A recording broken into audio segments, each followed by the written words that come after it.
Ես անընդհատ, վերջերս բոլորս երևի թե անընդհատ լսում ենք այսպիսի արտահայտություններ մեր հայրենակիցներից, որ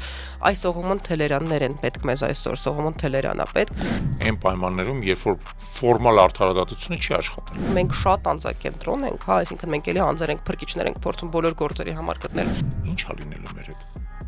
Մենք որպես ազգ ժամանակի ընթացքում աստիճանաբար կկորցնենք մեր սեփական մոտիվացիան եւ կդադարենք գոյություն ունենալ որպես ազգ։ Որն է այդ ավելացված արժեքը այդ հրաժարման որն է մեր կյանքի վրա։ Ոչ մի բան։ Ես չեմ ասում, որ ցեղասպանությունը ավարտվել է, ընդհակառակը ինքը մեր աչքի առաջ շարունակվում է։ Կլինի պատմական հնարավորություն, որտեղ որ հնարավորություն կընձեռվի մեզ վերականգնելու այդ արդարությունը։ Ամեն ինչն էլ իրական է։ Դա դառնում է անիրական, երբ որ դու հրաժարվում ես քո իրավունքից, գալիս ես ազգային ժողովի ամբիոնից, օրինակ ասում ես, ես ինչ եք խոսում, էլ այնտեղ հայ չի ապրում։ Ինչ է նշանակում այնտեղ հայ չի ապրում։ Բարև ձեզ, ես Նունե Մելքումյանն եմ, դուք դիտում եք Հայկական գործոն ոդքասթը։ Բարև ձեզ, ես Ավետիք Չալաբյանն եմ, այսօր մենք կխոսենք մեր պատմության դերևս առավել քիչ հայտնի, բայց շատ կարևոր դրվագներից մեկի Նեմեսիս գործողության մասին։ Մինչ հաղորդումը դիտելը խնդրում ենք բաժանորդագրվեք մեր YouTube-յան ալիքին, մեր Instagram-ին, Facebook-ին եւ TikTok-ին, բոլոր հղումները ներքևում կան, շնորհակալություն։ 3 ապրիլի 24-ներ ցեղասպանության 110-րդ տարելիցներ, իհարկե եւ ես եւ կարծում եւ դու եւ շատերս այսպես չենք պատկերացնում, որ մենք կհիշենք հայոց ցեղասպանությունը 110-րդ տարելիցի ժամանակ, շատ տխուր է այն ինչ որ կատարվում է մեր շուրջ, շատ տխուր է այն ինչ որ մենք լսում ենք եւ իհարկե մեծ հուսով ենք, որ այս անիվը հետ կշրջենք եւ կգանք նորմալ վիճակի։ Երբ որ 44-րդ պատերազմը ավարտվեց, ես ինձ թվում է շատերի պես սկսեցի sense ահռելի քանակությամբ գրականություն կարդալ, ինձ թվում է դա իմ հոգեբանական բաններ, հա, ձևներ, այդ ամեն ինչի հետ ինչ որ ձևի ոչ թե համակերպվելու, այլ ինչ նոր բաներ գտնելու, ու շատ պատահական գտա մեր հայրենակից ամերիկահայ Էրիկ Բոգոսյանի գիրքը, որը կոչվում է Operation Nemesis Amazon-ում, ընդ որում եւ աուդիո տարբերակով կա, եթե ինչ-որ մեկը սիրում է լսել եւ հենց Էրիկ Բոգոսյանն է կարդում, Էրիկ Բոգոսյանը ռեժիսոր է, դերասան է, Նյու Յորքում է կարծեմ ապրում, ու այդ գիրքը չկա ուրիշ լեզվով։ Ինքը կա միայն անգլերեն, բայց դա մի հատ շքեղ գիրք է։ Ինքը այնքան լավն է, որ ես համարում եմ, որ ինքը պիտի թարգմանվի հայերեն, ֆրանսերեն, ռուսերեն, գերմաներեն եւ ինքը պիտի կարդացվի եւ երիտասարդները հայ պիտի իրան կարդան եւ այլն, ու այդտեղ այնպես էր լավ ներկայացվում Նեմեսիսը, որ դու ակամայից ես արդեն 2 անգամ եմ կարդացել հայտել, ասեմ 4 տարիների ընթացքում հետիմ ոնց որ հետ գալու եւ հույս վերցնելու եւ ստանալու միջոցն է, ու դու հասկանում ես այն ծավալը, որ արվել է, հա, գործը, աշխատանքը, որ արվել է այն ժամանակ, ու դու ինչ որ կերպ ինչ որ արժանապատվություն ես հետ ստանում, որովհետև վերջ-վերջո Նեմեսիսը ոչ միայն արդարության, բայց նաև արժանապատվություն վերադարձնելու մասին էր, չէ՞, եթե մենք խոսում ենք Նեմեսիսի մասին։ Գիտես, Նեմեսիսին իհարկե վերաբերմունքը միարժեք չի, որովհետև ինքը բարդ երևույթ է։ Իմ մոտ նախապատվություն կլիներ, որ մենք ընդհանրապես խոսափենք ցեղասպանությունից, ավելին քեզ ասեմ, խոսափենք հայրենազրկումից, կարողանայինք Օսմանյան կայսրության այդ փլատակների տակից մեր սեփական հայրենիքը դուրս բերեինք ու ազգային հայկական պետություն կառուցեինք հայկական ամբողջ լեռնաշխարհի տարածքում եւ այդ դեպքում ոչ Նեմեսիսի անհրաժեշտություն կլիներ, ոչ էլ հիմա դրա մասին խոսալու անհրաժեշտություն կլիներ։ Բայց ցավոք պատմությունը չես կարող նորից գրես, պատմությունը հենց այնպեսին է, ինչպեսին ինքը կա, դու կարող ես միայն պատմությունը ուսումնասիրես եւ պատմությունից հետեւություններ կատարես։ Եվ այդ իմաստով Նեմեսիսը մեր պատմության շատ կարևոր դրվագ է, շատ կարևոր դրվագ է, այն իմաստով, որ մենք հաճախ ավելի շատ խոսում ենք ցեղասպանությունից,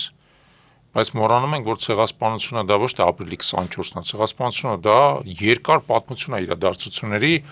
որոնք եւ նախորդել են 1915 թվականին, եւ տեղի են ունեցել 15 թվականի ընթացքում, եւ տեղի են ունեցել 15 թվականից հետո. Եվ ի վերջո իմիջիալուց կարելի է համարել, որ ավարտվել են հենց Նեմեսիսով։ Եվ արդյոք ավարտվել են, կներես քեզ ընդհատեմ, որովհետև գիտես ինչի եմ հարց, որովհետև չէ որ բոլորիս ճակատագրերը եւ հայ ժողովրդի ճակատագիրը փոփոխվել է նրանից, որ տեղանցել ցեղասպանություն չեն ծնվել, միլիոնավոր երեխաներ չեն ստեղծվել, միլիոնավոր ընտանիքներ եւ մենք առ այսօր դա տեսնում ենք, հա, այսինքն բնական է, ես դրա մասին չեմ ասում։ Իհարկե ցեղասպանությունը ըստ էության մեր ընթացքը որպես ազգի շեղել է եթե ոչ 180 աստիճանով, ապա առնվազն 150-ով, եթե մենք գտնվում էինք այն ուղու վրա, որի վրա գտնվում էին մինչև այդ ասենք հույները, բուլղարացիները, սերբերը, ռումինացիները եւ այլն, այսինքն ազատվել Օսմանյան կայսրության ճնշող կապանքներից եւ սեփական հայրենիքում կառուցել սեփական ազգային պետությունը, մեր մոտ այդ չհաջողվեց։ Մեզ մնաց այդ ամեն ինչի ինչ-որ մի հատ շատ փոքր կտորը, այդ էլ ասենք ռուսական գերիշխանության տակ, եւ մեր հայրենիքի մեծ մասը վերածվեց անմարդաբնակ ավերակի, որի վրա հետո սկսեցին աշճանաբար օտարներ ապրել, հա։ Եվ այդ իմաստով ես չեմ ասում, որ ցեղասպանությունը ավարտվել է, ընդհակառակը ինքը մեր աչքի առաջ շարունակվում է, բայց այդ մասը, այն մասը, որը ակտիվ այսպես ասած փուլը կարելի է համարել, որ ինչ որ իմաստով իր տրամաբանական հանգուցալուծումը նեմեսիսներ եւ մենք այսօր դրանից 100 տարի անց պետք է եւ 100 եւ ավել, հա, պետք է ըստ ամենայնի գնահատենք այն հերոսների, այն ասպետների արարքը, որ դա արեցին, սկսեցին մարդկանցից, որոնք դա հղացան, պետք է հիշել, որ դա տեղի ունեցել 1919 թվականին Դաշնակցության 9-րդ համագումարում։ Դաշնակցություն ժողով արեց, ինչպես հայտնի երգում, հա։ Որը համագումարը տարբեր հարցերին է նվիրված եղել, բայց կարևորագույն որոշումներից մեկը դա իսկապես Պատժի անխուսափելիության որոշումներ, ես հիշեցնեմ, որ այդ ժամանակ 1919 թվականին զուգահեռ Կոնստանտինոպոլիսում տեղեր ունենում դատավարություն ռազմական հանցագործության եւ խաղաղ բնակչության դեմ կատարած հանցագործություն կատարած ոչրագործների նկատմամբ եւ ինքը նույն սուլթանի կառավարությունն էր ըստ էության դա նախաձեռնել մի շատ པարզ պատճառով, քանի որ այդ ընթացքում Օսմանյան կայսրության կառավարությունը պարտվել էր պատերազմում, ապա նրանք ակնկալիք ունեին, որ եթե նրանք առանձնացնեն մի շարք հանձնագործերի եւ նրանց վրա բարթեն ամբողջ պատասխանատվությունը հայոց ցեղասպանության համար, ապա դա հնարավորություն կտա մնացած Օսմանյան կայսրության վրայից հանել այդ բեռը։ Եվ նրանք ինչ որ չափով պատրաստական նախաձեռնեցին այդ ամբողջ գործընթացը նախորդ մեր հանդիպման ժամանակ մենք խոսում էինք դրա մասին, նախաձեռնեցին ավելին 19 մահվան դատավճիռ արձակվել, որոնցից սակայն ընդամենը 3-ն է, որ ի կատարածվել հենց Օսմանյան արդարադատության կողմից, մնացածները կարողացել են խուսափել այդ պատժից, փախնել եւ այլն, մի մասի հետ տեղի ունեցել Նեմեսիսի վրիժառությունը, մի մասը խուսափել են ընդհանրապես, որովհետեւ պատժից մի մասը նույնիսկ արդարացվել են եւ այլն։ Հիմա եթե վերադառնանք այդ իրադարձությանը, դա շատ հետաքրքիր է, որ հայ հեղափոխական դաշնակցությունը 19 թվականին հասկացել է, որ այդ ամեն ինչը նույնիսկ այդ դատավարությունը որոշ չափով ֆարս է, թե իրականում պատմական տեսանկյունից շատ կարևորագույն խաղակարդ է մեր ձեռքում, որովհետև հենց Օսմանյան կառավարությունն է դա իրականացրել։ Ուսորեն ասում է բաները կան, հիշում ես անցած հաղորդման ժամանակ արձանագրությունները, վկայությունները եւ այլն, հենց դրա պատճառով է, որ այդ չի կարելի հիմա այտենց վերամբարձ ասել, դե թող պատմաբանները դրանով զբաղվեն։ Պատմաբանները դրանով զբաղվել են արդեն, այդ ամեն ինչ արդեն փաստագրված է եւ ամենակարևորը դա նորից Օսմանյան կայսրության դատարանի կողմից արձանագրված այդ ամեն ինչև 19 մահապատիժ է դրանով սահմանված եղել հենց կառավարության անդամների համար։ Բայց խնդիրը դրանում էր ինչպես այդ մահապատիժները իրականացնել, հա, ինչպես արդարադատությունը հաստատել են պայմաններով, երբ որ այդ դատապարտյալների մեծ մասը կարողացան խուսափեն պատժից, հեռանան եւ մեծ մասը իդեպ ապրում էին Գերմանիայում, Բերլինում էին հենց կոնկրետ ապրում, ակումբ կար։ Այդ մարդիկ Պարբերաբար հանդիպում էին, հավաքվում էին, քննարկում էին, շարունակում էին խառնվել արդեն թուրքական հանրապետության գործերին, որտեղ այդ ժամանակ այդ օրինակ այն վաղ երբ որ Թալաթը սպանվեց, այդ ժամանակ արդեն կայսրությունը չէր վերացել, բայց հանրապետությունը արդեն սկսել էր կայսրության ներսից ձևավորվել, այդ երկու ուժերի կռիվներ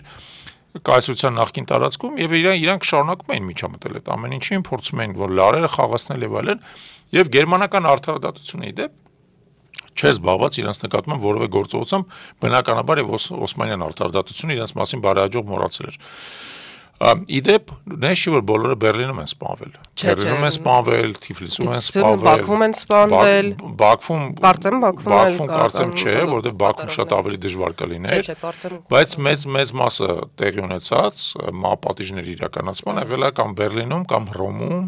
կամ Թիֆլիսում, եւ այդ շատ կարեւոր է որ դա տեղի ունեցել, որովհետեւ պետք է ասել, որ այն մարդիկ, որոնք դա իրականացրել են,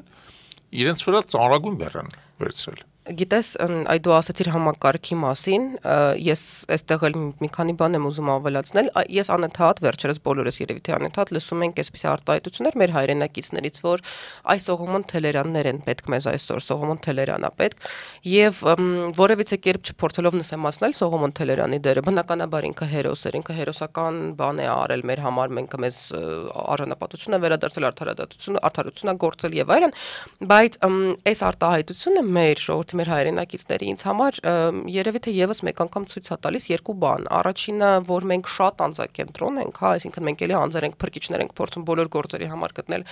Եվ երկրորդը, որ չի համընկնում այդ ասողների այն ինչ որ իրանք են գնահատում Նեմեսիսի մեջ, նրա այդ ինչ ես եմ գնահատում Նեմեսիսի մեջ, որովհետև ինձ համար Նեմեսիսի մեջ ամենա գնահատելին իր համակարգային մոտեցումն էր, որտեղ դա ֆանտաստիկ մի հատ բան էր։ Այն ժամանակ, երբ որ Սողոմոն Թելերանն արդեն միացավ Նեմեսիսին եւ դարձավ գործողաններից մեկը, արդեն այդ համակարգը գործում էր, կար Շահան Նաթարին, կար Կարո Արմենը, հավաքում էին գումարներ, գծվել էր համակարգը, կային բազմաթիվ մարդիկ, ովքեր որ կատարում էին բազմաթիվ մեծ եւ փոքր գործեր, որոնք շատ կարեւոր էին։ Այնտեղ այնքան բաներ կային, որ մենք այսօր չենք պատկերացնում, հասկացած նույն Թալիաթի ինքնությունը հաստատելուց, որովհետեւ իրանք տեսնում էին Թալիաթին, իրանք իր հետևում էին Բերլինում, բայց իրանք չէին կարող այդ ինչ ունենք, մի քանի հատ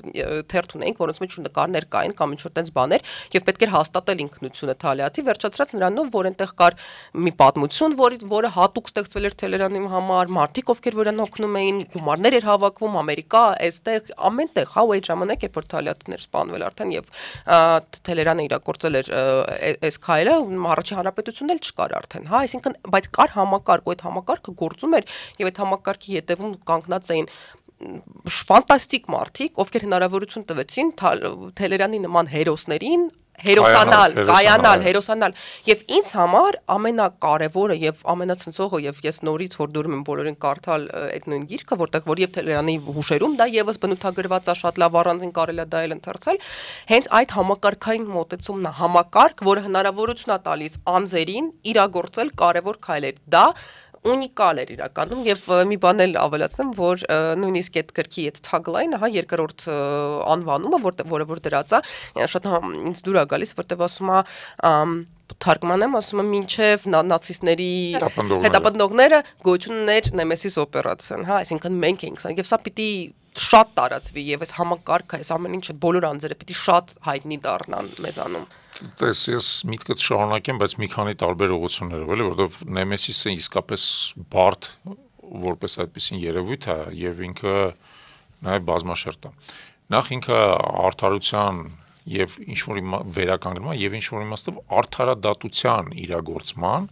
այն պայմաններում, երբ որ ֆորմալ արդարադատությունը չի աշխատել։ Ֆորմալ արդարադատությունը Օսմանյան կայսրությունը ինքը այդ մարդկանց դատապարտել էր մահապատժի, պետքա իրացնել այդ մահապատիժը։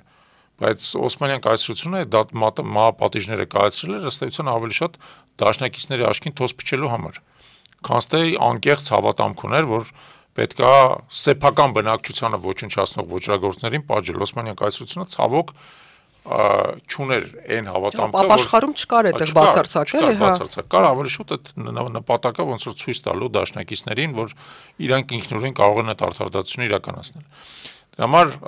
փաստորեն Նեմեսիսը դա արդարադատության իրացման անսովոր մեխանիզմ էր, որը նախկինում երբևիցե չէր կիրառվել, չկա պատմության մեջ մինչև հետո կա արդեն։ Ասածը հետոն կա, ասենք Իսրայելը դրանով զբաղվել է, բայց Իսրայելը պետություն էր։ Մենք փաստորեն ունենք մի հատ իրավիճակ, երբ որ հայկական պետություն որպես այդպեսին չկար, բայց հայկական ինստիտուցիոնալ կոնկրետ կառույցը իր վրա պատասխանատվություն էր վերցրել արդարադատություն իրականացնելու եւ իրականացրեց ինչպես կարողացավ։ Վատ չիրականացրեց։ Ինչպես կարողացավ, չէ, ես նկատի ունեմ, որ գիտես ոնց արդարադատություն իրացնելը ենթադրում է, որ դու մարդուն սկզբից ձերբակալում ես, բանտարկում ես, հետո իրան դատավճիռն ես, դատում ես, չէ, դատված էին իրանք։ Դատավճիռն ես կարդում, հետո տանում ես, ասենք, ենթադրենք, չգիտեմ, գազային սենյակ կամ ինչ-որ մի որևէ հարմարանք, որը կամ էլեկտրական աթոռ իվալ։ Տվյալ դեպքում այդ ամեն ինչը անելու հնարավորություն չկար, կար հնարավորություն ուղղակի մոտենալ դիմահարդար գնդակահարել սեփական կյանքը վտանգելով իդե։ Սեփական կյանքը վտանգելով։ Մենք ինչա զարմանալի է, որ այդ վրիժառուներից համարյա ոչ մեկ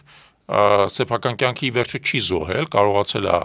իրականացնել այդ գործողությունը այնպես, որ ոնց որ հետադարձ կրակ իր վրա չի ստացել, որը մեծ էլի շատ զարմանալի բան է։ Բայց դա էլ էր պլանով, այսինքն դրա տակ էլ կար որոշակի հաշվարկ, օրինակ նույն Թելերանի ժամանակ այդ պլանը շահնաթելի, որ Թելերանը պիտի այդ ժամանակ չփախչի, հա ինքը պիտի գցի զենքը մնա տեղում, իրան վերցեն ու ինքը պատմի այն պատմությունը, որ ինքը պատմել է, որ մենք գիտենք բոլորս արդեն, որ չի համապատասխանում իրականությանը։ Հետաշիր դրվագ կա դրա հետ կապված, որ ամեն մի գործողություն իրականացնելուց միշտ եղել է պլան B-ն, միշտ եղել է երկրորդ թիմը, որը առաջի թիմը երբ որ չստացվի, պետք է երկրորդ թիմը մտնի գործողության մեջ, ու Թալյաթի դեպքում, եթե ես չեմ սխալվում, երկրորդ թիմում եղել է Ավետիք Իսահակյանը։ Ես լսել եմ այդ վարկածը, բայց չեմ կարողացել գտնել ճիշտ ասած, բայց լավ վարկած է, բայց չեմ կարողացել։ Եղել է երկրորդ թիմի մեջ, սպասա որ եթե Թելերյանի մոտ չստացվի, ոնց որ հաջորդ ալիքով իրանք մոտենան Թալյաթին։ Եվ այստեղ նաև հաջորդ գործոնը, որի մասին ես ուզում եի խոսել, հետևյալն է։ Տես այդ գործողությունը նախատեսվել է, ծրագրավորվել է, բյուջետավորվել է, համակարգվել է, կազմակերպվել է, ասենք օրինակ հետախուզվել են բոլոր այդ ոճրագործները։ Իրենց ինքնությունն է պարզվել, իրենց գտնվելու վայրն է պարզվել է իրենց նույնիսկ սովորույթները, որտեղ են իրանք հավաքվում, ուր են դուրս գալիս եւ այլն, այսինքն երբ որ Թելերյանը մոտեցել է եւ ասենք դիմահար գնդակարել է Թալյաթին, այդտեղ հավանականությունը որ ինքը Թալյաթի փոխարեն ինչ-որ ուրիշ մարդու կգնդակարեր համարյա 0 է եղել, որ ինքը իմացել է։ Ամիսներով սպասել են, որովհետեւ որ հաստատեն ինքնությունը Թալյաթի։ Եվ նույնը մնացածների հետ, որովհետեւ տես օրինակ իդեպ մենք բնական է Թալյաթը գլխավոր ոչրագործն էր, ուստի իր գնդակահարությունը ամբողջ Նեմեսիսի ոնց որ առանցքային գործողությունն է, հա, բայց գնդակահարվել է կարծեմ Սայիդ Հելին Փաշան, որ եղել է մեծ վեզիրը, Ջեմալ Փաշան, որ եղել է ծովային նախարարը, Տրապիզոնի Ջավահի մի րոպե անակը հիշեմ, կարծեմ Ջևդետ Բեյն է, որին հատուկ առանձնակի ինքը հայերին, որովհետև 15000 հայ երեխա է բան արել, խեղդել եւ ծովը գցել, խեղդել է ծովում։ Բեհայդիտին Շաքիրը, որը եղել է այդ հատուկ ստեղծված Թաշկիլատը Մասուսե կազմակերպության ղեկավարը, որը հատուկ զբաղվել է հայերի սպանություններով եւ բժիշկը, չեմ հիշում անունը։ Տասնյակ իրականում մարդիկ շատ են։ Իդեպ պակաս հայտնի է, բայց բազմաթիվ հայ դավաճաններ են այդ ժամանակ գնդակահարվել նաեւ եւ ինչ որ իմաստով նույն հետաքրքիր Թելերյանը որոշ գործողությունների մասնակցել է եւ Թելերյանի անունն է շատ հայտնի, բայց հայտնի է նաեւ Արշավի Շիրակյանը, Արամ Երկանյանը, Արամ Գևորգյանը եւ այլն, այսինքն Միսակ Թորլուկյանը, այսինքն ամենահայտնի օպերատիվները, այսպես ասած, գործողություն իրականացրած գործակալները մի քանիսն են եւ իրանց մեջ շատերը կան, որոնք մի քանի գործողություն իրականացրել։ Արշավի Շիրակյանը եւ Արամ Երկանյանը միասին աշխատելով առնվազն 3-4 կարևորագույն ոճրագործներ են վերացել, նրանց Ջեմալ Փաշային իրանք են գնդակարել։ Իդեպ հայերին սպանելու վերաբերյալ Սողոմոն Թելերանին իրականում հենց այդպես էլ տենց ռուսերեն բառ օգտագործեն վիրբովկա են արել, հա, որովհետեւ ինքը ներգրավել են, հա, որովհետեւ ինքը Պոլս դեռևս չլինելով Նեմեսիս օպերացիայի մաս, համենևս ըստ որոշ ոչնչացրել է հայ դավաճանի, որից հետո արդեն Երևանում, երբ որ ինքը այստեղ էր եւ որբերին էր օգնում, իրան գտել են իր այդ կապ են հաստատել, իրան կապել են արդեն Շան Նաթալի հետ եւ այդպես այդ ամեն ինչը գնացել է, հա։ Հիմա նայ, բայց արի մի հատ գնանք երկրորդ ասպեկտին, որի մասին ես ուզում եմ եւս խոսեի։ Տես ըստ էության դու ունես մի քանի տարբերակ, հա, տարբերակ 1, ընդհանրապես հանցագործությունը կանխել եւ խոսքը չի վերաբերվում հիմա հենց կոնկրետ Նեմեսիսին։ Կանխես հանցագործությունը։ Երկրորդ տարբերակ հանցագործության համար պատիժ սահմանես, այդ պատիժը իրացնես։ Եվ երրորդ տարբերակ հանցագործությունը չի կանխվել, տեղի ունեցել, պատիժն էլ է իրականացվել, բայց դու անես նաև դրան հավելյալ այնպիսի գործողություններ, որ հանցագործության հետևանքներն են վերացնում կամ նվազագույն են հասցնում։ Հիմա պետք է արձանագրել, որ թեև Նեմեսիսը պատժել է հանցագործներին, հիմնական հանցագործներին, հա, բայց Նեմեսիսը չի կարողացել վերացնել հանցագործության հետևանքները, ցավոք։ Մասամբ, շատ փոքր չափով, այն չափով, որ նա վերականգնել է հայ մարդկանց ինչ-որ չափով վստահությունը սեփական ազգի նկատմամբ ցույց է տվել, որ ազգի մեջ իսկապես կա կազմակերպված ուժ, որը պատրաստ է ազգի արժանապատվությունը պաշտպանել, որը պատրաստ է ազգին տանել առաջ, առաջնորդել դեպի նոր գործողությունների, այլ այդ մասով նա հանցագործության հետևանքներից մեկ, այսինքն ընճախտը, դեպրեսիան եւ այլն, կարողացել է նվազագույնի հասցնել։ բայց ցավոք Նեմեսիսը մեր հայրենիքը չի վերականգնելու, պետք է հասկանալ։ Չի վերականգնելու, իհարկե դա հասկանալի է, բայց ինձ թվում է Նեմեսիսի կապիտալիզացումն էլ ավելի քիչ եղել, այսպես ասած, քան պետք է լիներ, հենց որովհետև այդ ժամանակ Հայաստանը արդեն սովետականացվել էր եւ այդտեղ ազգային բաների ժամանակը հնարավորություն չկար, հա, եթե լիներ ազատ անկախ Հայաստան, միգուցե այդ ժամանակ այնքան տարածվեր ու այնքան ավելացվեին ինչ որ բաներ, հա, Նեմեսիս օպերացիային, որ մենք ավելի շատ ոնց ասեմ, տարածում կգտներ այդ ամեն ինչը։ Հրաշալի, շատ լավ բան ես ասում։ Հիմա արի փորձենք հասկանանք ու վերադառնանք քո նախորդ մտքին, երբ որ դու ասում էիր, որ մարդիկ ասում են, այ հիմա Թելերյանները պետք է, հիմա Թելերյանները պետք է։ Հայ դավաճանների համար են ասում ի դեպ, հետ էլ շեշտենք։ Բնական է, որ իրանք ասում են հայ դավաճանների մասին, հիմա իրանք անունները չասենք, ցավոք իրանք մեր շուրջն են, ամեն օր իրանք լսում ենք եւ այլն, բայց խնդիրը մի քիչ այլ է։ Տես նորից վերադառնանք Նեմեսիսի տրամաբանությանը։ Նեմեսիսը կարողացել է թեկուզ ոչ լիարժեք, բայց թեկուզ մասնակի, բայց պատժել ոչրագործներին։ Իդեպ հիմա երբ որ մենք խոսում ենք Նեմեսիսի մասին, նոր փուլի մասին, Նեմեսիսի պետք չի կենտրոնանալ միայն հայ դավաճանների վրա, պետք է նաև այն հրեշների վրա կենտրոնանալ, որոնք օրինակ հայաթափել են Արցախը։ Այդ հրեշների վրա եւս պետք է։ Կամ հայ մարդ էին սպանում տարբեր եվրոպական երկրներում կացիններով։ Կամ կացնահարում էին հայ մարդկանց գլխատում եւ այլն։ Իրանք էլ են, այսպես ասած, Նեմեսիսի թիրախ, Նեմեսիս 2-ի թիրախ, հա։ Եվ այսօր մենք խոսելուց պետք է խոսենք ոչ միայն օրիգինալ Նեմեսիսից, այլև Նեմեսիս 2-ից ըստ էության։ Հիմա տես ինչու՞մ է հարցը։ Եթե Նեմեսիսի հաջորդ փուլը կենտրոնանա միայն արդարադատություն հաստատելու համար, մենք հերթական անգամ կարձանագրենք այն, որ տեղի ունեցավ մասսայական ոչրագործություն հայ ժողովրդի դեմ, եթե 1915 թվականին տեղի ունեցավ ցեղասպանությունը Օսմանյան կայսրությունում, ապա 2020-ից 2023 թվականներին տեղի ունեցավ սողացող ցեղասպանություն Արցախայցյան նկատմամբ։ Իր բոլոր դրա հետևանքներով, հա, հայրենազրկումով, տեղահանությամբ, բազմաթիվ մարդկային զոհերով իհարկե եւ այլն, հա։ Ուղղակի դա արվեց շատ ավելի sense գրագետ, փաթեթավորված ձևով, էլի ողջ աշխարհի ինչ որ չափով անտարբեր հայացքներ առաջ։ Հիմա դրա համար պետքա լինի Նեմեսիս, այո պետքա լինի Նեմեսիս, բայց այս անգամ պետքա մտածել նրա մասին, որ այդ Նեմեսիսը չսահմանափակվի, ասենք, մի քանի կոնկրետ թիրախների ոչնչացմամբ։ Մենք պետքա կարողանանք այդ հանցագործության հետևանքները նվազագույնի հասցնենք, իսկ հանցագործության հետևանքները նվազագույնի հասցնելու համար դու չպետքա միայն մեղմ ասած արդարադատություն իրականացնես, դու պետքա արդարությունը վերականգնես ժողովրդի համար, ինչքանով որ դա հնարավոր է։ Այո, զոհերի վերադարձ, օրինակ վերադարձ։ Դա նշանակում է, այո, տվյալ դեպքում վերադարձ Արցախ, դա նշանակում է իրավունքների վերականգնում, դա նշանակում է ինքնորոշման իրավունքի վերականգնում Արցախահայերի եւ դա նշանակում է նրանց արժանապատիվ կյանք։ Հիմա ինչ որ ես ասում եմ, այս պահին կարող է թվա անիրական բացարձակ։ Այս պահին կարող է թվա ֆանտաստիկայի ժանրից եւ այլն։ Բայց խնդիրը հետեւյալն է։ Դու քանի քո իրավունքից չես հրաժարվել, ամեն ինչն էլ իրական է։ Դա դառնում է անիրական, երբ որ դու հրաժարվում ես քո իրավունքից, գալիս ես ազգային ժողովի ամբիոնից, օրինակ ասում ես, «Ես ինչ եք խոսում, էլ այնտեղ հայ չի ապրում»։ Ինչա նշանակում այնտեղ հայ չի ապրում։ Գիտես, ես նայում, չէ, դա աբսուրդ է, դա ձեր թեթև ձեռամբ եւս, երկրորդը ես եւս երբ որ հանդիպում եմ, որ ասում են, «Այ, ինչ որ դուք խոսում եք, ֆանտաստիկա է, անգլերեն ասած wishful thinking է, սայնը ոչ, տենց չի»։ Ես պիտի խոսեմ, որ կարող է ես չտեսնեմ ոնց է այս ամեն ինչը տեղի ունենում, ոնց է արդարությունը վերականգնվում։ Կարող է նույնիսկ իմ երեխաները չտեսնեն, կարող է իրանց երեխաները տեսնեն, բայց եթե ես խոսեմ սրա մասին, իմ երեխաները խոսեն սրա մասին եւ իրանց երեխաները խոսեն սրա մասին, կլինի պատմական հնարավորություն, որտեղ որ հնարավորություն կընձեռվի մեզ վերականգնելու այդ արդարությունը եւ մենք չպիտի բաց թողնենք, այսինքն այստեղ որոշակի հետեւողականության մասին է խոսքը, մի քիչ ավելի նույնիսկ սառը հետեւողականության, մենք պիտի սպասենք, երբ որ լինի հնարավորություն, ուժեղանանք, պատրաստվենք այդ հնարավորությանը եւ երբ որ լինի այդ հնարավորությունը 50 տարի հետո, 10 տարի հետո, թե 100 տարի հետո, այդ հնարավորությունը պիտի օգտագործվի։ Սա է իմ մոտեցումը համենայն դեպս այս արդարության վերականգնման եւ Նեմեսիսին եւս։ Ես ավելին ասեմ, եթե մենք այդպեսին չլինենք եւ մեր ներսում չլինի այդ գաղափարական առանցքը, այդ շարժիչ ուժը, ի՞նչ է լինելու մեր հետ։ Մենք որպես ազգ ժամանակի ընթացքում աստիճանաբար կկորցնենք մեր սեփական մոտիվացիան եւ կդադարենք գոյություն ունենալ որպես ազգ։ Այո։ Հիմա ես մի անգամ հետաքրքիր քննարկում էր տեղի ունենում վեհապարի ներկայությամբ Մայրաթորում եւ ես որպես օրինակ բերեցի, ասի հասկանում եք, որ օրինակ հրեաները իրենց հայրենիքը կորցրել են մեր թվարկության 2-րդ դարում։ Հռոմեացիների դեմ ապստամբությունից հետո, այդ ապստամբությունը պարտվելուց հետո, երբ որ հռոմեացիները հիմնատակ քանդեցին Երուսաղեմ եւ արգելեցին իրաններին ընդհանրապես այնտեղ հայտնվել։ Մուտք արգելվեց իրանների։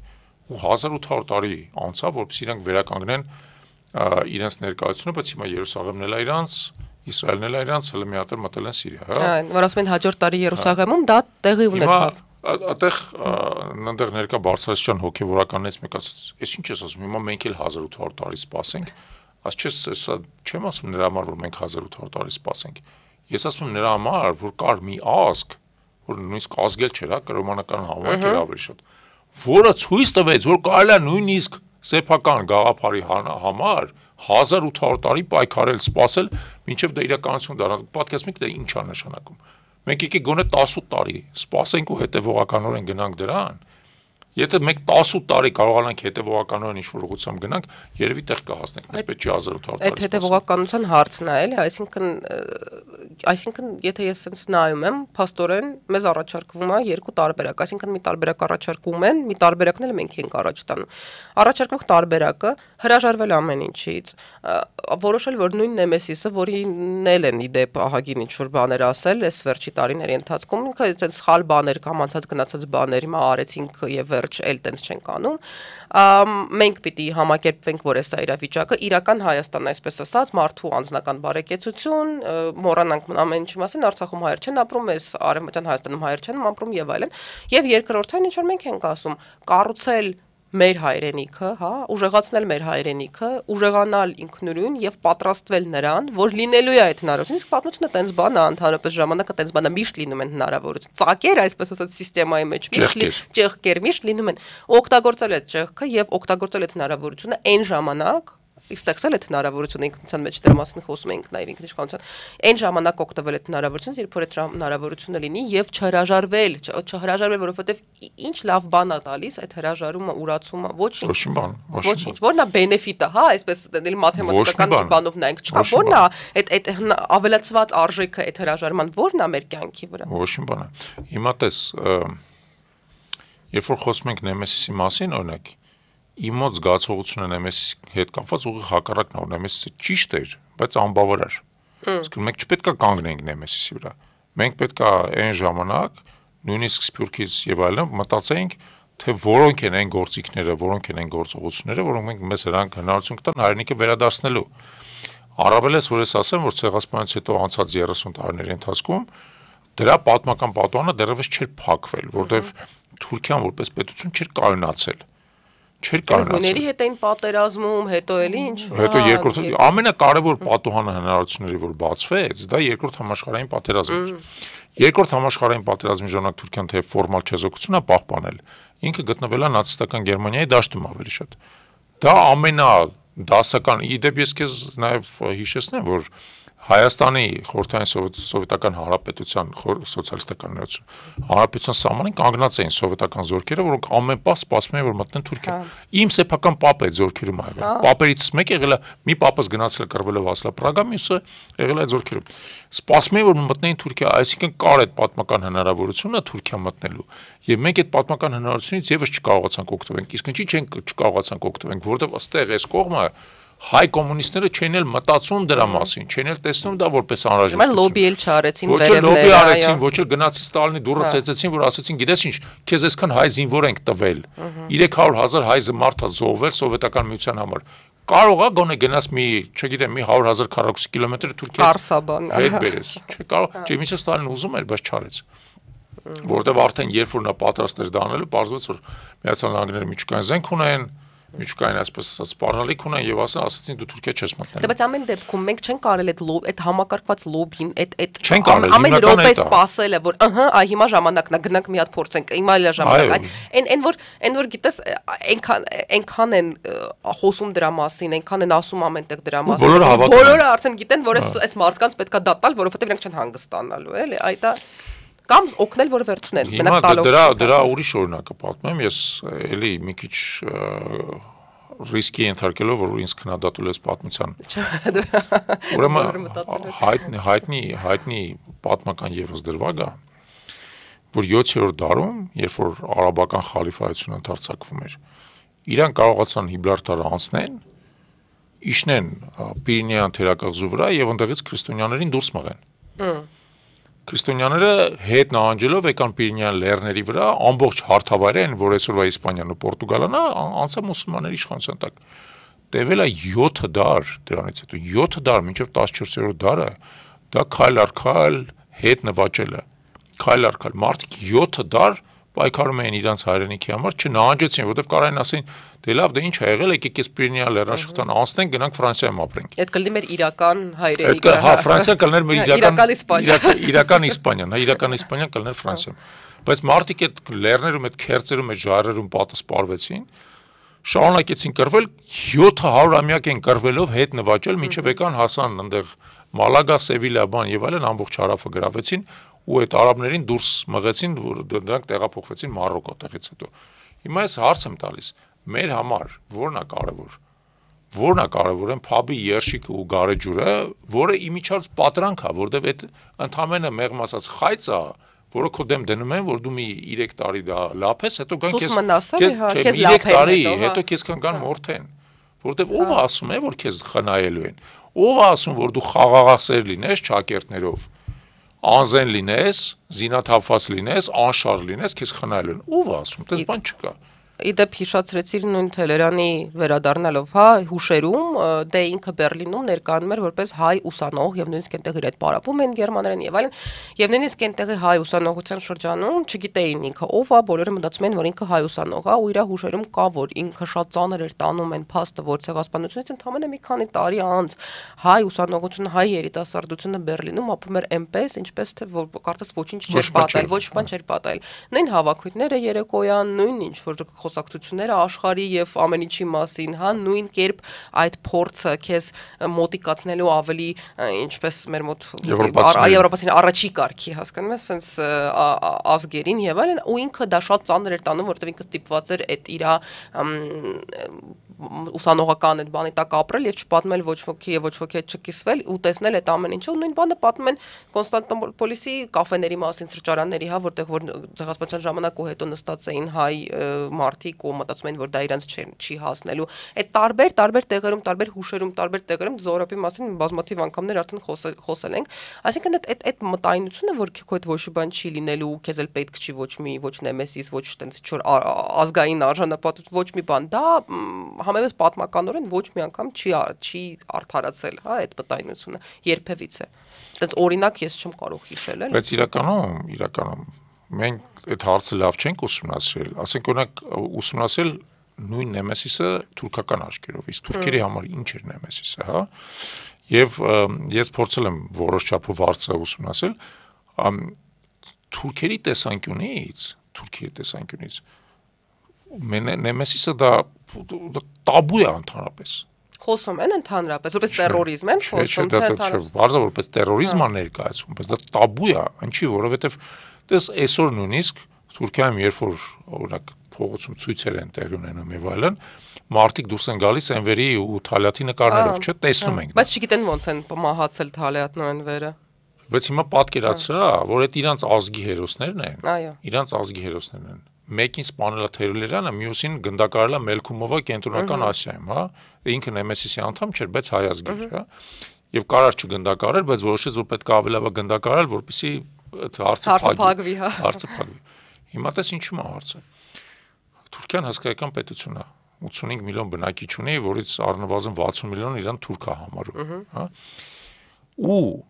այդ 60 միլիոնի ազգի հերոսներին մեր ազգի հերոսներն են գնդակարել, պատժել են։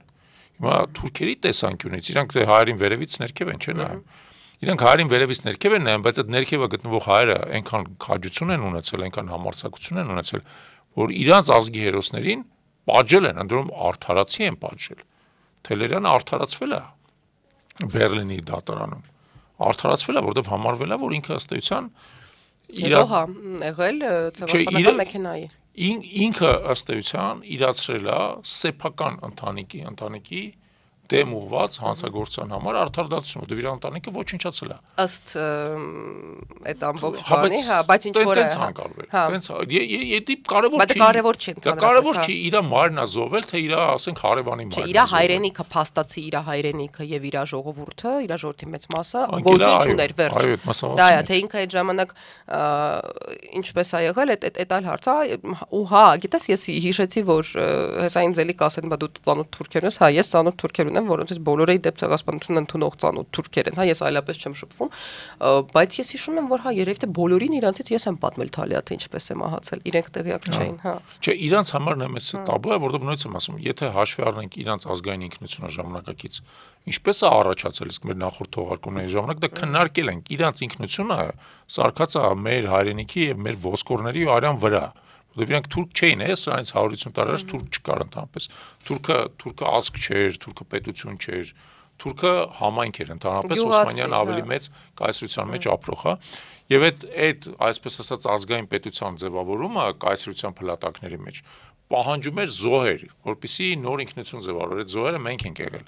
իրանց նոր ինքնության ձևավորման ճանապարհին։ Իդեպ նույնը Ադրբեջանի դեպքում, որը մենք նախորդ անգամ Էլ ավելի շատ Ադրբեջանի դեպքում։ Թուրքիայում էլ շատ լավ։ Դե Թուրքիայում մենք այդ պատվավոր սակրալ զոհի բանը այնտեղ զոհիներ կան եւ այլն։ Հա, բայց ամենամեծը մենք ենք, հա։ Հիմա այդ ամեն ինչի արդյունքում իրանց շատ դժվար է համակերպվել այն գաղափարի հետ, որ կներես իրանք որ բերել են ոչխարը մորթեն, մեկ էլ ոչխարը պոզով խփել է, մորթողին սպանել է, էլի։ Որտեղ մտածում եմ, որ ոչխարը չի կարա տենց բանանի, պոզել չունի, խփել էլ չունի։ Բայց հենց այդ է տեղի ունեցել։ Իրանց համար դա բացարձակ տաբու արգելված թեմա է։ Իմ ընկերներից մեկը, որը Նեմեսիսի հերոսներից մեկի սերունդներից է, պատմել հետաքրքիր դեպք, երբ որ ասում Թուրքիայից եկել էր այստեղ լրագրողների մի խումբ, ու եկան հարցրեցին, ասեցին քո պապի անունով Երևանում փողոց կա, ես զարմացած մտածեցի, ասեցի, չէ, Երևանում փողոց չկա իմ պապի անունով։ Ասում հանգիստ ոնց շուշ քաշեցին, որ լավ է, որ հայերի գիտակցության մեջ այդ Նեմեսը հլը տենց չի արմատավորվել, էլի, եթե փողոցները չեն կոչել, ասենք Արշավի Շիրակյանի, Սողոմոն Թեյլերյանի կամ Արամ Երկանյանի անունով, իմիջիալից պետքա կոչել։ Անպայման պետքա կոչել։ Հիշենք նաև, որ երբ որ հուշարձանը բացվեց Երևանում, իրանց կողմից ինչ հիստերիկ ռեակցիա էր, եւ ինչա չգիտեմ, գիտես թե չէ, այդ հուշարձանի բացումը հետաքրքիր պատմություն ունի։ Դրա թույլտվությունը տվել է Երևանի այն քաղաքապետը, որ այլևս քաղաքապետ չի, նախորդ քաղաքապետը։ Այս իշխանությունը ոնց որ չի հասկացել իր կողքով անցել։ Երբ որ հուշարձանը բացել են, սրանք արդեն թուրքերի հետ էս իրանց բանա, չէ, սիրախաղն են սկսել արդեն, հա, ռոմանսը գրքերով են նկարվում բան։ Մեկ էլ իրանց համար շոկ ա եղել։ Հիմա իրանք կանգնել են բար դիլեմայի առաջ, որ թուրքերը պահանջում են այդ հուշարձանը քանդեն, բայց արի եկալ այդ հուշարձանը քանդի, այն էլ հիմա։ Հա, արդեն հա, բացել։ Այն էլ հիմա Գյումրիի ընտրություններից հետո գնա մի հատ այդ հուշարձանը քանդի։ Հիմա էս թուրքերը պահանջում են, որ այդ հուշարձանը քանդի։ Բայց այդ Գյումրիի ընտրություններից հետո չէր, այն ժամանակ էր։ Ուրիշ բան եմ ասում, այ հիմա մի հատ գնա, մի հատ էլ հələ այդ հուշարձանը քանդի։ Էս արդեն էս միջավայրում, հա, ու էս իրանց համար մեղմ ասած այն պայից հետո երբ որ անիվը պատմության մի քիչ թարսաշուռ եկել էլի, բայց իսկապես շատ կարևոր է, որպեսզի մենք Նեմեսիսի ժառանգությունը շարունակենք հնարավորինս արմատացնել մեր գիտակցության մեջ, ինչի որտեվ դա ուժ է տալիս, որովհետև դա տալիս է մեզ այն կարևորագույն գիտակցությունը, որ նույնիսկ զոհը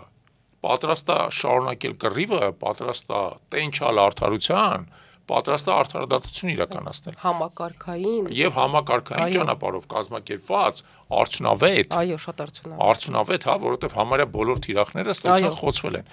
եւ այդ պայմաններում է որ դու պետք է հասկանաս, ասես, գիտես ինչ, պարտությունը ինչքան էլ ծանր, ինչքան էլ ցավոտ, ինչքան էլ կորստաբեր, քո վերջի օրը չի, վերջի օրն այնա, երբ որ դու դրա հետ համակերպվում ես, մի համակերպ։ Եթե ցեղասպանությունը մարդկանց համար, այս մեծ խումբ մարդկանց համար չեղավ դատավճիռ, ապա ինչպես կարող է պարտությունը պատերազմում լինել դատավճիռ։ Իհարկե դատավճիռ չի, իհարկե կարելի է նշանակել։ Իդեպ խոսեցինք մի փոքր նրա մասին, որ այո, չկան փողոցներ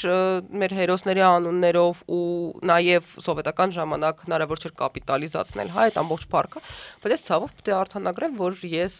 լինելով անկախության սերունդ եւ սովորելով միշտ Հայաստանի Հանրապետության, Երրորդ Հանրապետության դպրոցում ասում, չեմ կարող ասել, որ դա իմ անձնական փորձն է կամ իմ ընկերների, ովքեր իմ տարեկիցներն են, հա,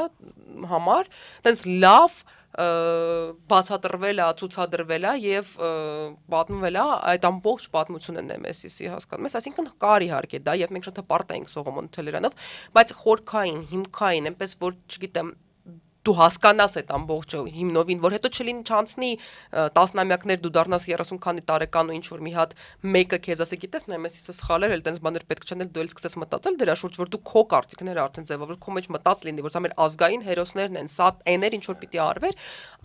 այ դա էլի, այսինքն այդ ամեն ինչը պիտի մտնի ոչ միայն փողոցները անվանակոչելու բանով, այլ հենց եւ կրթության մեջ, եւ դաստիարակության մեջ, եւ մեր սերունդները մեծացնելու մեջ, իրական պահանջատիրությունը այդպես է միայն զարգանում։ Դες գիտես ինձ թվում է ինչ մեր խնդիրել է, մենք համարը բոլորս դպրոցից սկսած Սողոմոն Թելերյանի մասին գիտենք։ Հա։ Բայց մեր համար Սողոմոն Թելերյանի կողմից Թալյաթի գնդակահարումը դիտարկվում էր որպես մեկուսացված մեկ դեպք, այո, ակտ, այո, մի անձի գործողություն մեկ այլ անձի դեմ, բայց իրականում դա ինքդ ես ասում եւ ես վերահաստատում եմ դա համակարգված, կազմակերպված, մշակված մեծ գործողություն է եղել, որը մի քանի տարի է տևել, որում տասնյակ եւ գուցե հարյուրավոր մարդիկ են ներգրաված եղել, եթե նայենք նաեւ ասենք հովանավորներին, ֆինանսավորողներին, ապահովողներին եւ այլն, եւ այդ գործողության նպատակը եղել է նորից արդարադատության իրականացումը մեծ մասշտաբի մեջ եւ մեծ մասշտաբի մեջ է տեղի ունեցել։ Մեծ մասշտաբի մեծ աշխարհագրության մեջ, մեծ աշխարհագրության մեջ, այո, Բերլինից ու Հռոմից մինչև կենտրոնական Ասիա մեծ մասշտաբի մեջ տեղի ունեցող գործողությունը բազմաթիվ թիրախներով, բազմաթիվ առանձին վերսած գործողություններով, բազմաթիվ ապահովները, որովհետեւ հետաքրքիր է նաեւ հետեւելը։ Այդ գործողությունների արդյունքում հայերը համարյա իրանք չեն տուժել գործողություն իրականացնող։ Դատարանները մեծավ մասամբ արդարացրել են գործողություն իրականացնողներին, որը եւս հսկայական աշխատանք էր, որովհետեւ մենք, ասենք, դու հանրային հաղորդակցության մասնակից ես, դու պատկերացնում ես, չէ՞, ինչ է նշանակում Բերլինում, որը եղել է Թուրքիայի դաշնակից, Օսմանյան կայսրության դաշնակիցը պատերազմի ժամանակ, ստեղծել այն հանրային մթնոլորտը, երբ որ հասարակական կարծիքը ոչ թե սպանված Թալյաթին է արդարացնում, այլ սպանող Թելերյանին է արդարացնում, դա շատ բարդ է եղել, բայց դա էլ է իրականացվել, այդ շերտն էլ է իրականացվել։ Շատ մեծ շատ շերտեր են տեղ եղել, սկսած նրանից, որ Սողոմոն Թելերյանը ուներ շատ լավ հարաբերություններ, օրինակ այն կնոջ հետ, որից ինքը վարձում էր սենյակը, եւ այդ կինը հետո գնացել է դատարանում ասել է, որ ինչ լավ տղա է եւ այլն, այո, վերջացրած նրանով, որ այդ հանրային կարտիկներ դրան գումարած այն, ինչպես են Թելերյանին պատրաստել, ինքը ինչ պետք է ասի դատարանում, մի կողմից հանրային կարտիկի վրա եւս մեկ անգամ ազդելու, այսինքն նրանց համար նույնիսկ դատավարություններ հանրային կարտիկի վրա ազդելու եւս մի միջոց, եւս Նեմեսիսի մի մաս, ու վերջացած նրանով, որ ինքը միևնույն ժամանակ չպետք է պատմեր Նեմեսիսի մասին, որովհետեւ իրանք պետք է հնարավորություն ունենային հետո կատարել իրանց բոլոր պլանները։ Այդ ամեն ինչը այնքան մտածված էր, այնքան շերտեր ուներ ու այնքան համակարգված էր, ինձ մոտ բացի հիացմունքից եւ հարգանքից, այլ բան չի կարող առաջացնել հենց այդ համակարգային մոտեցումը, եւ ես շատ կուզեմ, որ մեր երեխաները, մեր հաջորդ սերունդները լավ իմանան, լավ ճանաչեն այդ ամենը եւ կարողանան ճիշտ տեղերում, ճիշտ կերպով զգալ, հա, այդ մեծությունը, որը որ տեղի է ունեցել եւ իդեպ այստեղ եւս պետք է ասեմ, որ տարբեր կարծիքներ կարելի է ունենալ հայ հեղափոխական դաշնակցության մասին, բայց չի կարելի հերքել, որ սա հայ հեղափոխական դաշնակցության հարավը ինչպես իրենց որոշման հարած էր, ինչպես եւ շատ այլ բաներ, որոնք որ եկել են եւ ինչպես եւ շատ այլ հակաթուրք, հակաթշնամական բաներ, որոնք որ այս կուսակցությունը 100-ամյակից ավել է արդեն ինչ իրագործում է, այնպես որ այսօրվա սարսափելի գրոհը հայ հեղափոխական դաշնակցության վրա ես եւս համարում եմ, որ զարհուրելի է ուղղակի ինչ որ այդ առումով տեղի է ունենում։ Ես վերադառնալով Նեմեսիսին նաև ուզում եմ ասել հետևյալը, որ եթե մենք նայում ենք Նեմեսիսին այսօրվա օրվա պրիզմայով, քանի որ այսօր էլ արդարադատությունը չի իրականացվում, արդարությունը խախտված է, արդարադատությունը չի իրականացվում, աշխարհը ինչ որ իմաստով անտարբեր եւ անհաղորդ է, կամ կարելի ասել աշխարհը կենտրոնացած է իր սեփական խնդիրների վրա, իր խնդիրների վրա, դու այդ դեպքում պետք է իսկապես մտածես նրա մասին, թե որն է Նեմեսիսի անալոգը ժամանակակից իրականության մեջ։ Եվ ես չեմ կարծում, որ Նեմեսիսի անալոգը գնալ կոնկրետ մարդկանց ֆիզիկապես ոչնչացնելն է։ Էխմանը չի ուզում ես ասես։ Նեմեսիսի անալոգը իմ կարծիքով դա արդարությունը վերականգնելն է ամբողջական ծավալով, ես մի անգամ արդեն դրա մասին ասացի, բայց դա նշանակում է, որ մենք որպես ազգ, որպես պետություն կամ ազգ պետություն, ինչ որ իմաստով, որովհետեւ մեր մոտ բարդ դեպք է, երբ որ ազգ ապրում է ոչ միայն պետությունում, այլև նրա սահմաններից դուրս, մենք պետք է սկսենք կենտրոնանալ նրա վրա, թե ինչպես ենք մենք իրար հետ միասին աշխատելով, իրար օգնելով, իրար հետ համագործակցելով հասնում նրան, որ արդարությունը սկսի վերականգնվել եւ որ այն պատմական պատուհանը, որ բացվի մեր առաջ, իսկ ես չեմ կասկածում, որտեղ պատմությունը շրջափուլերով ընթանում եւ բարբերաբար այդ հնարավորությունները բացվում են, որ այն ժամանակ, երբ որ այդ հնարավորությունը բացվի, մենք պատրաստ լինենք այդ հնարավորությունից օգտվել եւ վերականգնենք արդարությունը մեր 100 հազարավոր հայրենակիցների համար։ 100 հազարավոր հայրենակիցների։ Բոլորիս համար, որովհետեւ բոլորիս դե բոլորս տարբեր չափերով ենք տուժել, պետք է հասկանալ, հա, մարդ կա, որ ասենք տուն է կորցրել, մարդ կա, որ արժանապատվություն է կորցրել, մարդ կա, որ իր կրվածն է արածա դատածն է հիմա, ասենք երեխա է կորցրել, ծնող են մարդ կա, այո, երեխա է կորցրել, մարդ կա, եղբայր է կորցրել, կորուստները շատ տարբեր են, բայց մեր համար այո պետք է արդարությունը վերականգնվի եւ հիշի, որ արդարության վերականգնումը երբեք չի նշանակում, որ ամեն ինչ վերադառնա այնտեղ, որտեղից սկսել է, այդպես չի լինում։ Չէ։ Այսպես ասում է հայտնի Վոլանդը, երբեք չի լինում, որ ամբողջ անցյալը ամբողջ ծավալով վերականգնվի, չէ, բայց արդարությունը դա առաջին հերթին զգացողությունն է, դա առաջին հերթին այն գիտակցությունն է մարդկանց, որոնք այդ կորուստ ունեցել են, որ այդ կորուստի հետևանքները իրանց կյանքի վրա կամ վերացվել են, կամ նվազագույն են հասել եւ դա իրանց հնարավորություն է տալիս նորից լիարժեք կյանքով ապրել։ Գիտես, ես որպես մարդ, որ այո, չեմ վերապրել դա տեղում, չեմ եղել Արցախում, բայց ես երբ որ մտածում եմ, որտեղից է գալիս այն սարսափելի անդունդը, հա, սև, որ իմ հոգում այդ օրերից հետո կա եւ որի հետ մենք սովորել ենք երևի թե ապրել եւ առաջ գնալ, դա նաեւ որոշ ապագայի կորուստն է։ Այն ապագայի, որում ես իմ երեխաներին տանում եմ իրենց նախնիների ծննդավայր Շուշի, հա, կամ պարզապես մեր հայրենի Արցախ, ապագա, որում ես եմ գնում այդ Արցախ, ապագա, որում ես միգուցե մեծ տարիքում գնում եւ այնտեղ երկար ժամանակ եմ անցկացում, այն ապագան, որում ես ունեի այդ հայրենիքի մասը եւս եւ այդ հայրենիքի մասը ես եւ երեխաները, իրանց երեխաները վայելում են այնպես, ինչպես հայ մարդը պիտի վայելի իր հայրենիքը։ Այսինքն այդտեղ այդ ապագայի կորուստները զրկել են այդ ապագայից, ուստեղ էլ կա մեծ պահանջ արդարության, ինձ թվում է բոլորիս մեջ, հա, որ նույնիսկ եթե ամբողջությամբ իսկ դա հնարավոր չի կենթանացնել մարդկանց, որոնք որ մահացել են, հնարավոր չի ջնջել այդ տրավման, բայց որոշ արդարությունը մեզ այդ ապագայի ինչ որ մասեր էլ կկարողանա հետ բերել, հա, այն ապագայի, որում իմ ժառանգները կգնան եւ ոտ կդնեն Շուշի, որտեղից որ իրանք սերում են, հա, օրինակ։ Ոտ կդնեն Շուշի, կբարձրանան Գանձասար, կմտնեն Ամարաս, կգնան Դադիվանք, հաղորդակից կլինեն նորից Արցախի բոլոր հրաշքներին եւ գեղեցկություններին եւ ընդհանրապես ասած, դες ոնց է սրանից 5 տարի առաջ երբ որ այդ ամեն ինչը մերն էր, մենք ոնց որ մի քիչ տենց կարելի ասել անպատասխանատու ենք դրան վերաբերվում։ Մեզ թվում էր, որ այդ ստատուս քոն երբեք չի փոխվի, որ ինչպես կան, այնց էլ շարունակվելու է, որ ինչ որ պետք էր արդեն արել են, կարելի է այդպես մի քիչ ավելի հայացողական վերաբերվել։ Հիմա, երբ որ կորուստը շատ ավելի իրական է, երբ որ դու հասկանում ես, որ քո ունեցածին դու լավ տիրություն չարեցիր, կողքինդ գողացավ տարավ, քոնը խլեց, ավելի չգողացավ, խլեց, տարավ։ Ընդհանուր տարավ ու չի էլ օգտագործում մեծ հաշվով, բայց քեզանից խլել է։ Ու հպարտանում է խլելու ակտով։ Հպարտանում է խլելու ակտով։ Ուտեղ դու հասկանում ես ի վերջո, որ ամեն մեկս տարբեր չափով գուցե, բայց ամեն մեկս ինչ-որ մի հատ շատ թանկ բան են կորցրել։ Եվ այդ թանկ կորուստը դու պետք է կարողանաս վերականգնես։ Թե ինչպես դա կլինի, դա արդեն պատմությունը ցույց կտա, բայց կարևոր է այն գիտակցությունը, որ դու չես համակերպվում այդ կորուստի հետ, դու չես համարում, որ դե գիտես ինչ կորցրել ես, թող գնա ոչինչ, սենց էլ կապրենք, չէ, սենց չենք ապրենք։ Պետք է ապրենք կորուստը վերականգնելու, արդարությունը վերականգնելու եւ իդեպ այո, նաեւ արդարադատություն իրականացնելու տրամաբանություն։ Շատ մոտ է այն, ոնց ես դու ներկայացնում ժամանակակից նեմեսիսը, հա, այսպես ասեմ, ինձ թվում է, որ դա շատ լավ կոնցեպտ է եւ դրա մասին պետք է հենց շատ խոսել եւ խոսել, որ սա է այն նեմեսիսը, որը որ մենք այսօր որին պիտի ձգտենք եւ որը որ պիտի իրագործենք։ Ու իդեպ sense մի հատ բառ կա, չէ, այս մեր ժամանակակից քաղաքական սլենգում ռևանշիզմ, որը ցանկացած այդ տենց պահանջատիրությունը, սրանք ռևանշիստ են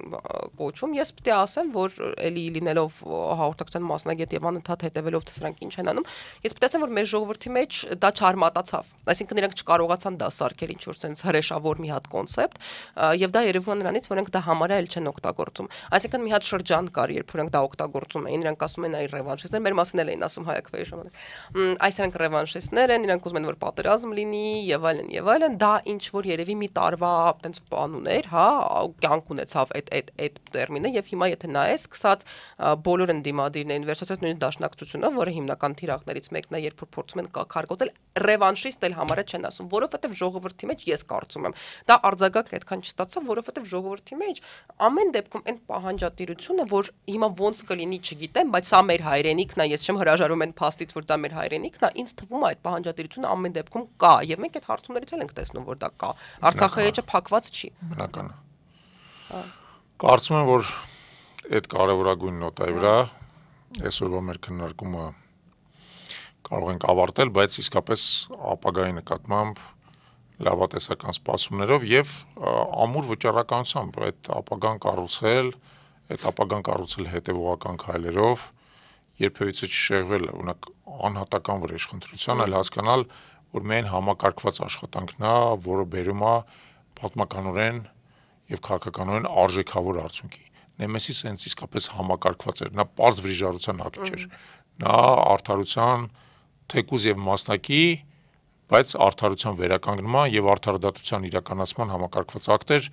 մեր համար հրաշալի օրինակ էր, այդ օրինակներից պետք է սովորենք եւ մենք, եւ մեր երեխաները, եւ նաեւ գիտակցենք, որ Նեմեսիսի, այսպես ասած, լավագույն շարունակությունը այլևս Նեմեսիսի անհրաժեշտություն չունենալն է։ Բայց այսօր ցավոք մենք ապրում ենք այն իրականության մեջ, երբ որ այդ անհրաժեշտությունը կա եւ պետք է գտնել դրա լավագույն ձևը, որովհետեւ պատմության մեջ երբեք ոչ մի բան նույնապես չի կրկնվում։ Պետք է գտնել արդարության վերականգնման եւ արդարադատության իրականացման լավագույն ձևը նոր պայմաններում, նորովի, եւ ես համոզված եմ, որ մենք դրան կհասնենք։ Եվ ես նաեւ ավելացնեմ, որպես էլի ամփոփիչ, որ երբ որ մենք խոսում ենք լավատեսության մասին, բնավ դա չի նշանակում նստել ձեռքերը ծալած եւ լավատեսորեն հավատալ, որ մի բան կլինի, ոչ։ Պետքա անել քայլեր, յուրաքանչյուրս իր տեղում պետք է այդ քայլերն անի, երբեմն միասին, որովհետեւ դա կարեւոր է, երբեմն ամեն մեկս իր տեղում, բայց պիտի լինենք շատ հաստատակամ եւ դրան զուգահեռ այո լավատես։ Իսկ ես հիշեցնեմ, որ այսօր ձեզ հետ ենք ես Ավետիք Չալաբյանը եւ ես Նունե Մելքումյանը, բաժանորդագրվեք Հայկական գործոնի YouTube-յան ալիքին, Instagram-ին, TikTok-ին, Facebook-ին եւ հետեւեք մեզ, շնորհակալություն։ Շնորհակալություն։ Մի շնորհանդիպ։